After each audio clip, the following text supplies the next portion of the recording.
The landscape in the southern United States has been totally decimated from biomass. If you look behind me, it pretty much looks like a bomb has gone off.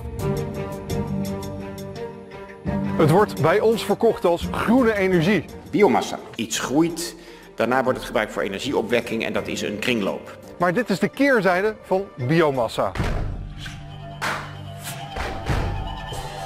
It's disgusting. You can come into my community and do this to me, but then you don't want it in your own community. And it's really a tragedy that where they're going to end up is to be burned in a power station for electricity. Tot een paar jaar geleden wisten de meeste mensen in North Carolina amper van het bestaan van Nederland. Maar dat is veranderd. We are in the middle of what's left after Enviva comes and sources hardwoods for biomass harvest. Er is hier in een paar jaar tijd een compleet nieuwe industrie ontstaan. This business is entirely floated on the taxpayer subsidies from people in the Netherlands, Denmark, the UK, all over the European Union. They are funding forest destruction and they're calling it renewable energy. Alleen al in Nederland besteden we miljarden euro subsidie aan biomassa. En daarmee is het de belangrijkste bron van groene energie. De meeste groene stroom komt namelijk niet van zonnepanelen of windmolens, maar wordt opgewekt met biomassa. When people think that they're subsidizing a green energy source, they imagine solar and wind. They don't imagine clear-cut forests in what is a global biodiversity hotspot. North Carolina and the eastern Atlantic coastal plain is a hotspot for biodiversity. It's a hotspot for where carbon should be stored and sucked out of the atmosphere. Forests in the southern United States face a rate of degradation that's 4 times that of South American rainforests. It really bothers me because we get oxygen from our trees. And if they continue to deplete the trees, then what are we going to breathe? Maar het gaat ze hier niet alleen om de milieuschade. De bedrijven die biomassa produceren hebben grote fabrieken gebouwd waar de bomen verwerkt worden. De plek waar die fabrieken neergezet worden, in gebieden waar mensen arm zijn en iedereen hoopt op een paar extra banen. I need people to understand that I have no problem with economic development. I have no problem with people working. But when you invade a community and come in and distract the livelihood of the people that's there, that's my problem. When then you don't want it within 150 miles of your residence because it would depreciate your property, the noise, the pollution. In other words, why give us something that you don't want? One of the things is when you have areas where people are poor and you don't have a lot of jobs, if you have a business that's not going to be welcome in a lot of places of higher stature, as some may say, then this is where they come. This is a dumping ground. Belinda Joyner is een van de weinige omwonenden die zich durft uit te spreken. Ze woont hier al haar hele leven en de biomassa-productie heeft veel veranderd. From being a quiet, peaceful place to noise, traffic. When you're in your home and you can't sleep at night, and I won't call people's name because we have some elderly people and sometimes they don't feel safe because, you know, they have that fear that somebody might bother them, or if they say something, somebody might harm them. But, you know, with the noise, the screeching of the trucks at night and turning in and, you know, the changing of the gears and you in your house trying to sleep, it's a distraction.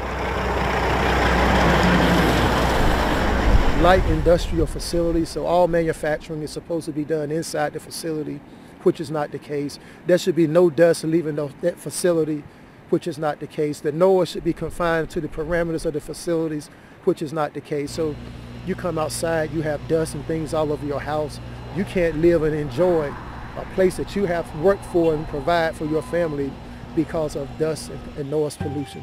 En dit is de fabriek waar het om gaat. Van de bomen worden hier kleine korrels gemaakt die per schip naar Nederland gaan. Our customers in Holland are primarily utilities who are interested in reducing the greenhouse gas profile of their energy generation, and they use the pellets typically as a substitute for coal in their existing power plants. Ze kennen hier de kritiek, maar zijn het er niet mee eens. So burning wood pellets is a green solution. Wood pellets are made from low-value trees that are produced as a byproduct of a traditional timber harvest. Forests are not being destroyed. The strong market that we provide for forest products is enabling and encouraging landowners to plant more trees and invest in their forests. That's what Enviva say. So now if you're Enviva and this is your livelihood and you're using these trees, what would you say? Then if you replant, Even if you're doing that, how many years would it take a tree to mature? You know, it ain't like you can replant it this morning and tomorrow you're going to have a 10-foot tree. We do not take wood from any land that will not stay as forest. We do not take wood from land that might have a risk of being high conservation value. We do not take trees that are saw timber and could be used for another high value use. So what wood do you use? We use low value wood that is a byproduct of a traditional timber harvest. The wood pellet biomass industry loves to say that they're using residues, waste wood. They like to come up with these clever greenwash terms. However, what they're really talking about is they're talking about natural forests. Natural trees grow crooked. They have knots in them. They are rotted out. Those are the perfect places for biodiversity to be calling home. They're the perfect places to protect communities from flooding and from natural disasters like increased storms because of climate change. Maar ondanks alle kritiek worden er alleen nog maar meer energiecentrales geschikt gemaakt voor biomassa. Weg met biomassa roepen helpt niet. Er is een vrij aardige consensus onder wetenschappers dat je een zekere mate van verstandige biomassa nodig hebt. En we kunnen doen alsof dat niet zo is, maar dan halen we het niet meer. If you already have what you need over there in the Netherlands, you got trees in the Netherlands. I've never been there, but I'm assuming that you have trees there. So use your trees. First of all, I want to invite Minister Wiebes to come see for himself what biomass demand is doing to our forests and what it's doing to our landscape, because it's really having a harmful impact on our forests. Secondly, I want to ask any regular Dutch citizen, man or woman or child, if they really think that destroying forests to be burned for power is what they think of when they think of renewable energy. I don't think that this is the paradigm shift that any of us imagined when we decided that we needed to tackle climate change.